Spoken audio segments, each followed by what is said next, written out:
Today I decided to do something I've been planning to do for a long time. Something new and something I really want to do more of. Namely, I want to introduce to you the clients that I work with. And I want to do it for two reasons. First of all, because coaching, even though it's very popular, it's still covered with this veil of mystery, right? It's not therapy, it's not consulting, it's not mentoring. So I want to shed more light on what do we do in coaching? What do we talk about here in our sessions? What are the topics that my clients approach me for? And last but not least, what are the results, right? What can be achieved on the coaching journey? And the second reason why I'm doing is, I think, is because of wanting to, spread more information and awareness about expats, because that's the type of coaching I do. I do coaching for expatriates. So for those of you who don't know, people who decided to live abroad. So they reside outside their home country for 1, 2, 5, 10, 15, 20 years. And some of you might ask, why do I work with expats? Why did I choose expatriate coaching? I think because expats chose me. They decided to work with me probably because I was an expat myself for 20 years in 5 different countries, but also I have been coaching expats for 15 years. I was doing it also through soft skill training in different corporations. And then in 2020, I started my own coaching practice. So I've been doing it for quite some time. And just for you to know, there are over 300 million expatriates living abroad.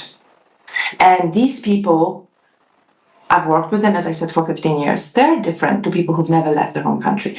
They have their own set of challenges, dreams, aspirations. So I want to share more of this, more of their stories, the challenges, but also their success stories. So today, I would like you to meet Laura or Laura. We worked together since February. Hello, nice to see you again. Nice to see you. Yeah, Laura is from my favorite city, and I think if you know me, you know that my favorite city is Barcelona. So she is Spanish Catalan, but currently living in Sweden. I would say that she's a repeated expat. If we were to define her, she's a long-termish repeated expat, because before Sweden she had lived in other countries. But Laura can tell you more about this.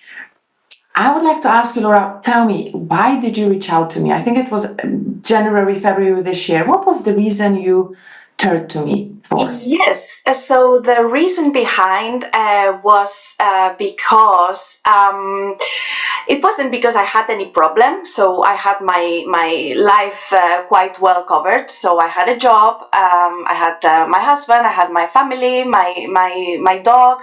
So everything was going fine and perfect. Maybe some others could just think that was super already a good match. Yeah. But the thing is, like, from inside, I was experiencing a little bit of like blockage, like something that wasn't like that I could feel that I was very drained at my work, that I could not find any like good reason to kind of like thinking even the next year, what will it come? I had no idea. And not having that idea just made me feel quite disappointed about myself, anxious, because there was not something that will just come next. And besides the fact that I wasn't having any problem, that was just growing in a very making me feel like very anxious the whole time, like not having a goal or like a clear focus on what I wanted kind of like to go. That just made me feel like really uncomfortable and definitely not good, or what the good I was having in mind. So that's why I decided that besides the fact of not having a real problem, I would just need to find some sort of guidance, but not from an expert. It just was like, because I'm already kind of like an expert in my field, but it was more kind of like looking for this orientation and how by myself I can function and I can make just thoughtful decisions. Great. So that was what I decided. I need kind of coaching services at this time. And you know what, Laura, thank you for sharing. Thank you very much for your openness.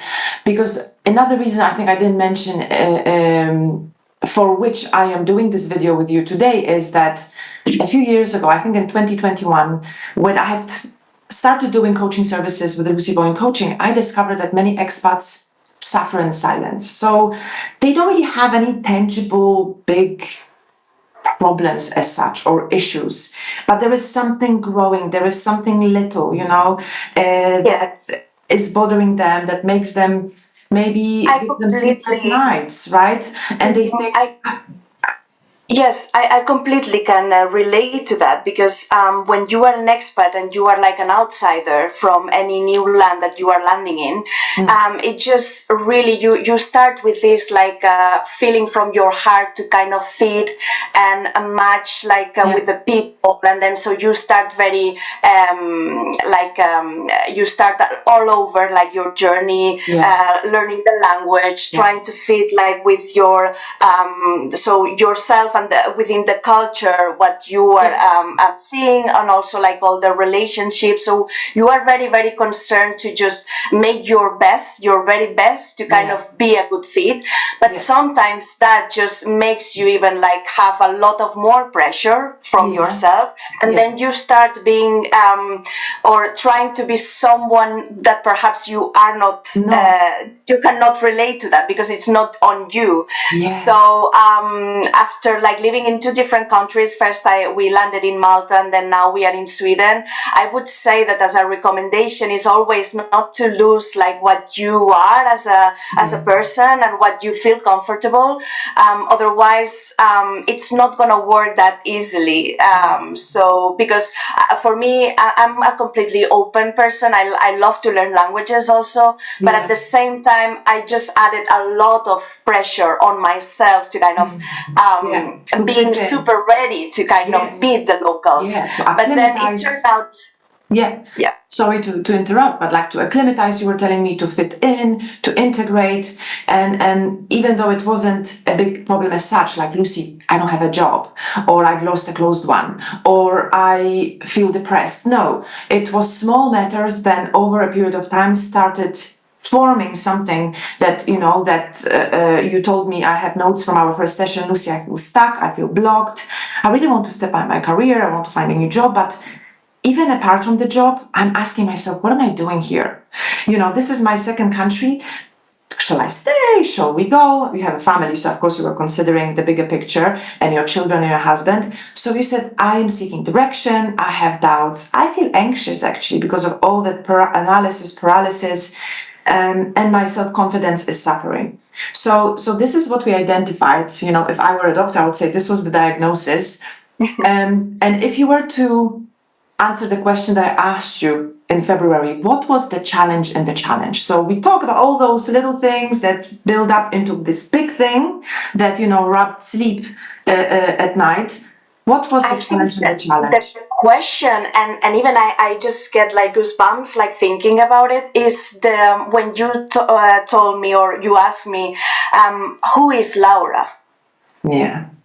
That was super question that just blocked my mind, and I was like realizing, I hold on, I just need maybe some minutes, some hours, so that was kind of like what made me realize that definitely I had to be better at answering that type of question, because for me I have no idea at this moment what Laura means to the world, or like what Laura can project out there. So for me I have not an answer to that. So I was like, okay, and you could even like, I was like just trying to find some words, some descriptions, but it wasn't like super or the information that I have now. I mean, we went through all the Gallup strengths, so that was super key for me to understand it a bit better, who who I am. But that question was really a big challenge for me to answer. Yeah, thank you. And that gave us direction for our journey. So we focused around identifying who you are, what your brand is, and this is what you do, in your job. This is your passion. But what tends to happen is that we give everything to the job. We give everything to our customers, right? We give everything to the companies we work for, forgetting very often about ourselves. So we did branding, not for a brand whose name I will not mention, but we did branding, personal branding for you. So we went through an array of questions and tools and exercises to understand what is your value, who are you, what do you want to be famous for, what do you stand for, what's important to you, how people perceive you, how you see yourself, what are your skills, what are your wants, desires, and where are you going? Because of course we cannot decide where you will be in 5-10 years, but we can decide today the next 2-3 steps, and I hope we've done that. Absolutely. I mean, and even now, I went even beyond, because as you know, I'm gonna be studying in September. Like, I started a new professional course based in branding, precisely. So it's a topic that has been to me like revolutionary. So now I see that it can be good for me, of course, because I've been in this transition, and also like knowing your brand DNA. It's like what it makes you, kind of like what you act and what you and others perceive need to be aligned. So that's like really, and so, sometimes it's not that easy to kind of project that. But I think I found my topic as well. So I found myself, but as well I found a topic that I can be really engaged, which it was something that I didn't think that initially that would be something I would enjoy.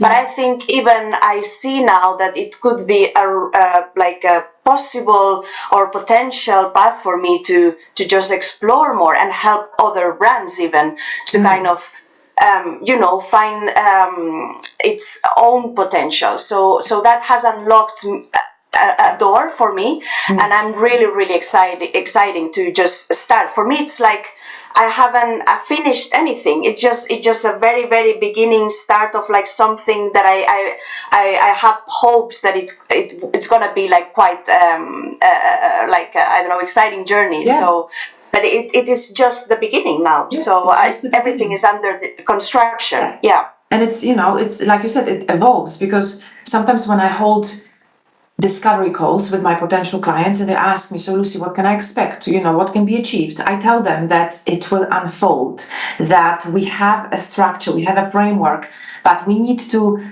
trust the process and see what's there. And you use the word potential, and many, they fear that word, because it's not tangible, it's fluffy, potential. Well, we talked about your strengths, your skills, what you've done. We've been very concrete about it, but the potential is something that, like you said, it is uncovering, it is unfolding in front of you. And of course, you need to have courage and confidence to do it. So now you're an achiever. So you need to have goals, you need to have a direction. Now you're and I think, and if I can stop you there, that was kind of like that just brought me a lot of anxiety, because not being an achiever and not having any goal to achieve or any point in my life to just go through, for me was like really total failure or possible failure. So that was the blocker. Yeah, that was exactly. So then I know how to entertain myself, and having like a to-do list and things that I can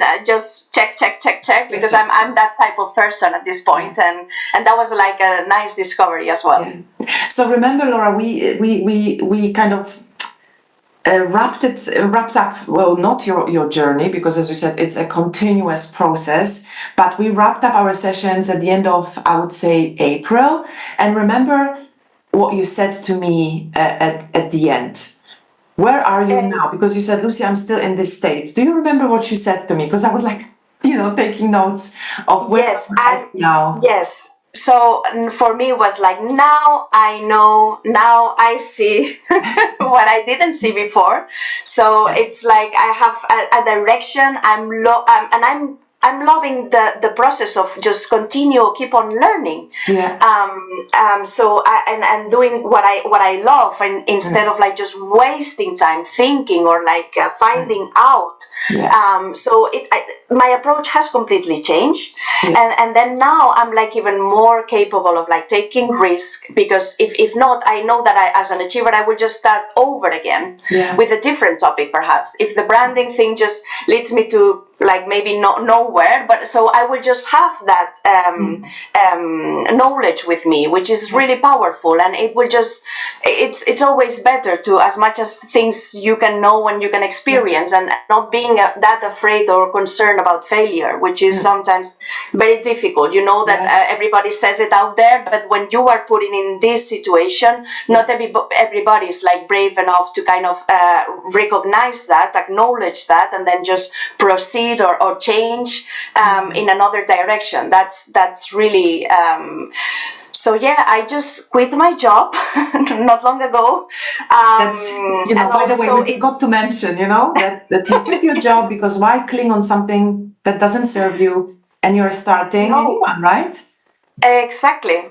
Yes, that I have like a completely different mindset, and it has been to me really revealing what I learned, and kind of like putting all my talents and strengths to kind of in a more assertive way. So I've learned as well, and I read a book about assertiveness, and that just helps me as well to cope with these kind of conversations and being more kind of like hearing, but as well taking time sometimes to just come back with the proper answer as well, which is very important, like not to rush it, not to be like that impatient as I was before, more like thinking carefully what you want to say, and then if that just gonna be meaningful as well for the other, because you can be a bit more convincing, or just making your point as well. And also I remember as well those like assertiveness rules that we talked about it as well, that sometimes you don't have to be that assertive, and that's gonna be fine. So those just give me as well like kind of a very calm mindset, like I can be whatever I feel in that every moment that I choose to be. You are in the driver's seat. You're in control. Thank you so much for sharing. So for those of you watching, we really talked about branding and personal branding, which again, people talk about nowadays, especially. It's so important. So Laura told me, Lucy, if I am going to study branding and I am a marketeer and that's what I do, I cannot not talk about my own brand. So let's meet, let's record our chat and spread, the positive results of my journey that has just started. So if those of you who are watching and are wondering, and have similar questions that Laura had, bear in mind that the coaching is about what, the journey of coaching is about what you will make it, right? So it's not a set of topics. We will look at your CV and we will discuss this very topic. It is what you will discover you need. You might want different things, but it is what you will discover you need deep inside. So we talked about here, Laura talked about her transformation, I would say, and only at the end she mentioned, oh, by the way, I'm starting a new job. So it wasn't like, oh, Lucy, the coaching has been successful because I found a new job. I think this is the cherry. No, absolutely. Yes, I can relate that. I was talking to some colleagues, like since I'm like now kind of like I said already out loud that I'm leaving. They have seen a difference. So they have seen a difference from when the year started until now. So they have experienced another Laura. Not a different, but that something has somehow been worked, or like that. That it's not thing like as it was before. So and also I would like to add as well from those things that you were saying, that coaching as well means a lot of commitment from your side. So it's important that you can be really active, and then you can do like homework. There's a lot of homework you need to do, like reading, and so that's important as well, that when you commit something like that, you are like fully immersed into the journey, because it's gonna be about, in my case, myself, like the one just moving to that direction I want, but it's going to be on yourself, like not the coach. So the coach is there for helping you, but most of the work is needed that you are committed to that. Yeah. That's a very, very important point. So I will guide you. I will ask you the questions that will help you discover what it is that you need to work on, but I cannot do the work for you. So commitment is very important, and of course I am committed on my end, and I keep you accountable. But there is work involved, definitely. So I am super happy for us. Thank you so much, Laura, for sharing. So what is on for you are very exciting things. You're starting a new job. You have your next steps laid out for you. You are happy where you are. You have a direction. So it was really a pleasure to chat to you, and let's see what the future holds for you. Thank you for your trust. Absolutely. It was my pleasure. It's been like an exciting journey. So really looking forward what comes next. Yes. So take care, and we will stay in touch. I will hear more about you on your LinkedIn, where you market your brand. Yes, absolutely. Oh no. I'm always there. Bye bye. Let's. Hello. Hello. I'm just not. Yeah. I know. Really? Am I freezing or am I moving? Mm-hmm. Is the image? Yeah. Oh, what? It's